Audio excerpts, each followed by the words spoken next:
ನಮಸ್ಕಾರ. ಕನ್ನಡದ ವಾಹಿನಿ ವಿಸ್ಮಯವಾಣಿ ಯೂಟ್ಯೂಬ್ ಚಾನೆಲ್ಗೆ ತಮ್ಮೆಲ್ಲರಿಗೂ ಸ್ವಾಗತ. ವರದಿ ಓದುತ್ತಿರುವುದು ವಿದುಷಿ ಸ್ವಾತಿ ಪಿ ಭರದ್ವಾಜ್. ಅಮೆರಿಕದ ಮಿಚಿಗನ್ ರಾಜ್ಯದ ಟ್ರಾಯ್ ನಗರದಲ್ಲಿರುವ ಶ್ರೀ ಸಾಯಿಬಾಬಾ ಮಂದಿರದಲ್ಲಿ ಗಣೇಶೋತ್ಸವದ ಅಂಗವಾಗಿ ವಿಶೇಷ ಭಜನೆ ಕಾರ್ಯಕ್ರಮ ನಡೆಯಿತು. ಶುಭಾ ಕುಲಕರ್ಣಿ ನೇತೃತ್ವದ ತಂಡ ದೇವರ ಹಾಡುಗಳನ್ನು ಹಾಡಿ ಭಕ್ತರ ಮನ ಗೆದ್ದಿತು. ಸಪ್ತಸಾಗರದ ಆಚೆಯಲ್ಲಿಯೂ ಭಾರತೀಯ ಸಂಸ್ಕೃತಿ ಮತ್ತು ಸಂಸ್ಕಾರಗಳಿಗೆ ಮೆರುಗು ನೀಡಿದ ಈ ತಂಡದ ಸೇವಾ ಮನೋಭಾವ ಎಲ್ಲರ ಮೆಚ್ಚುಗೆಗೆ ಪಾತ್ರವಾಯಿತು. ಶುಭಾ ಕುಲಕರ್ಣಿ, ಆರೋಷ್, ನೇಸರ್, ಕನ್ನಿಕಾ, ಅನ್ಯಾ, ಗೌರಿಕಾ, ಅನಿತಾ ಮತ್ತು ಕುಲಕರ್ಣಿ ರಾವ್ ಈ ತಂಡದಲ್ಲಿ ಭಾಗವಹಿಸಿದ್ದರು.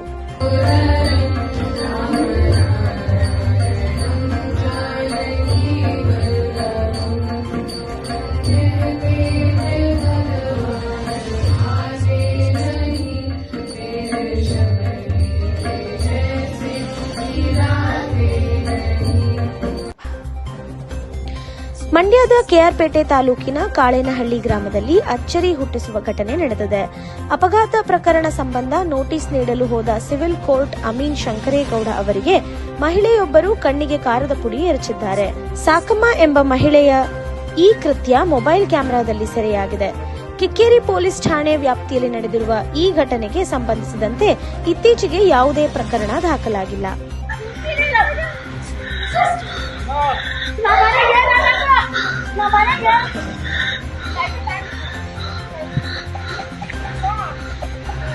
ಸರ್ ಸರ್ ಖಾರದ ಪುಡಿ ಹಚ್ಚಿದ್ರಲ್ಲ ಸರ್. ಸರ್ ಬೆಂಗಳೂರಿನಲ್ಲಿ ನಡೆದ ಪ್ರತಿಭಾ ಪುರಸ್ಕಾರ ಕಾರ್ಯಕ್ರಮದಲ್ಲಿ ಮಾತನಾಡಿದ ಮುಖ್ಯಮಂತ್ರಿ, ಮಾಧ್ಯಮ ಸಲಹೆಗಾರ ಕೆವಿ ಪ್ರಭಾಕರ್, ಪುರಸ್ಕಾರ ಅಂದರೆ ಗಾಡಿ ಚಕ್ರಕ್ಕೆ ಕೀಲೆಣ್ಣೆ ಹಾಕಿದಂತೆಯೇ ಎಂದು ಹೇಳಿದ್ದಾರೆ. ಪ್ರೋತ್ಸಾಹ ಸಿಕ್ಕಾಗ ಮಕ್ಕಳು ಅರಳುತ್ತಾರೆ ಎಂದು ಅಭಿಪ್ರಾಯಪಟ್ಟ ಅವರು, ಪುರಸ್ಕಾರ ಪಡೆದ ವಿದ್ಯಾರ್ಥಿಗಳು ಮುಂದೆ ಅವಕಾಶ ವಂಚಿತ ಮಕ್ಕಳ ರಾಯಭಾರಿಗಳಾಗಬೇಕು ಎಂದು ಕರೆ ನೀಡಿದರು. ಸಮಾಜ ನೀಡಿದ ಅವಕಾಶವನ್ನು ಮರಳಿ ಸಮಾಜಕ್ಕೆ ಹಿಂತಿರುಗಿಸುವ ಮನೋಭಾವದಿಂದ ಸಮಾಜಮುಖಿಗಳಾಗಿ ಬೆಳೆದು ಬರಬೇಕೆಂದು ಅವರು ಸಂದೇಶ ನೀಡಿದ್ದಾರೆ. ಡಿಸಿಎಂ ಡಿಕೆ ಶಿವಕುಮಾರ್ ಅವರು ಭಾನುವಾರ ತಮ್ಮ ಎಚ್ಡಿ ಬೈಕ್ನಲ್ಲಿ ಸದಾಶಿವನಗರ ನಿವಾಸದಿಂದ ಕೆಪಿಸಿಸಿ ಕಚೇರಿಗೆ ಪ್ರಯಾಣ ಬೆಳೆಸಿದರು. ಈ ಅಪರೂಪದ ಪ್ರಯಾಣವನ್ನು ಸ್ಥಳೀಯರು ಹಾಗೂ ಕಾರ್ಯಕರ್ತರು ಕುತೂಹಲದಿಂದ ಗಮನಿಸಿದರು. ಕಲಬುರಗಿಯ ಆರಾಧ್ಯ ದೈವರಾದ ಮಹಾದಾಸೋಹಿ ಶ್ರೀ ಶರಣ ಬಸವೇಶ್ವರ ಬ್ರಾಹ್ಮಿ ಮುಹೂರ್ತದಲ್ಲಿ ನಡೆದ ಪೂಜಾ ಅಲಂಕಾರ ಹಾಗೂ ಮಹಾಮಂಗಳಾರತಿ ದರ್ಶನವನ್ನು ಸಾವಿರಾರು ಭಕ್ತರು ಕಣ್ತುಂಬಿಕೊಂಡರು.